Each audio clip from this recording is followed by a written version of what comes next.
Addiction for me, I was introduced to heroin at the age of 19, which was over 20 years ago. I it it was the most amazing experience that I've ever felt, really. And so after that, it was just a constant chase for that feeling again. I had a lot of pain within me that I really didn't realize, and a lot of trauma that I didn't realize until I got into recovery and started learning more about the brain and trauma. And to while in active addiction, I did things that just went against every part of me. On a daily, I was violating my morals and values. And that builds up, it builds up a lot of pain inside and trauma. And I had to partake in criminal activity on the daily to obtain the drug, that next high. I ended up, going through homelessness, not having money, and losing jobs, lost driver's license because of getting felony convictions. I'm a convicted felon now from drug convictions. And it's a whole new a lifestyle that I only knew that way of living. I didn't know any other way to live. I wanted out of it. I just didn't know how to get out of it. I had been to rehabs, detoxes, jails several times, and I'd hit rock bottom so many times. They say a person's got to hit rock bottom. I had hit it a lot, and I think my rock bottom was going to be death. And it wasn't enough. It was never enough. So one of my last stays at a treatment facility, I found out that I was going to become a mother. And I knew that deep down, I knew that was my opportunity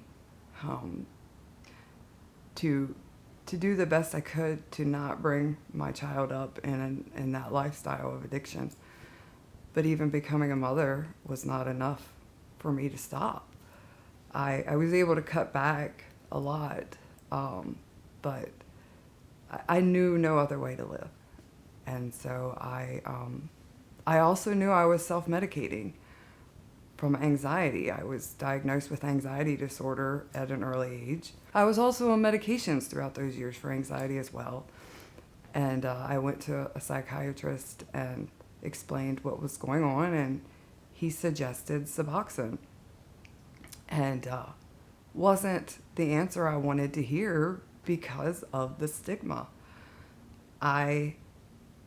During active addiction, I also tried traditional 12-step meetings. I did what they said to do, and I had many different sponsors. And in the traditional 12-step meetings, they do go by abstinent-based recovery.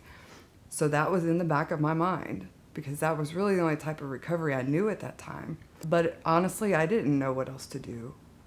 So I went on medication, and I don't know, it worked. It saved me.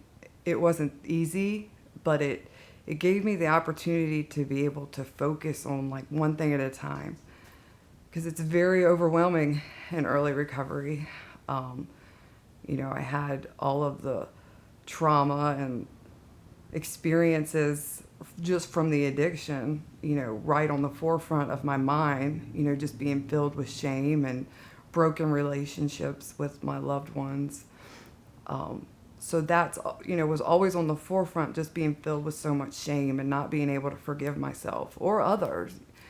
And so, I had to work through that somehow, but I also had to be a mother and work on obtaining a job and staying at the job and just work on being a member of society again, because I didn't know how. For years I was not an active member of society. So the medication, it gave me the opportunity to just take one step at a time until I was able to start digging deeper. Um, I I picture it as like being on an iceberg, a huge iceberg. You can see this huge piece of ice on top of the water, and there's so much under the water too that you cannot see. And I picture myself being in early recovery on top of that iceberg. Like, that's recovery for me. And medication gave me time to work down and get to the bottom of the water. And it takes time. It takes months, years, even decades to get to that under the water stuff. So that's what I feel like recovery's been for me and what medication has done for me. So I am now a mother, which is the number one top meaningful thing in my life. I think I was meant to be a mother. I just had to learn how to love myself, and it's an honorable role for me to be able to learn and grow with her and model my own self-care to model for her, because I do see that she is watching me and she is learning from me. And all I want is to just see her go out and be successful in this world that can be challenging at times, and teach her the tools to navigate through this life. Another meaningful role in my life is I am a peer recovery specialist, and my title at the organization that I work for is peer coordinator. I oversee peer programs. I oversee a peer team, and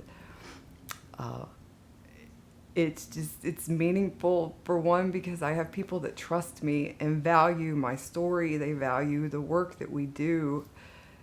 And the individuals that I work with, I'm not only here to assist them in their recovery journeys, but they also assist me. And so it just motivates me to continue to work on my own recovery and to continue to grow, because recovery is a lifelong journey. So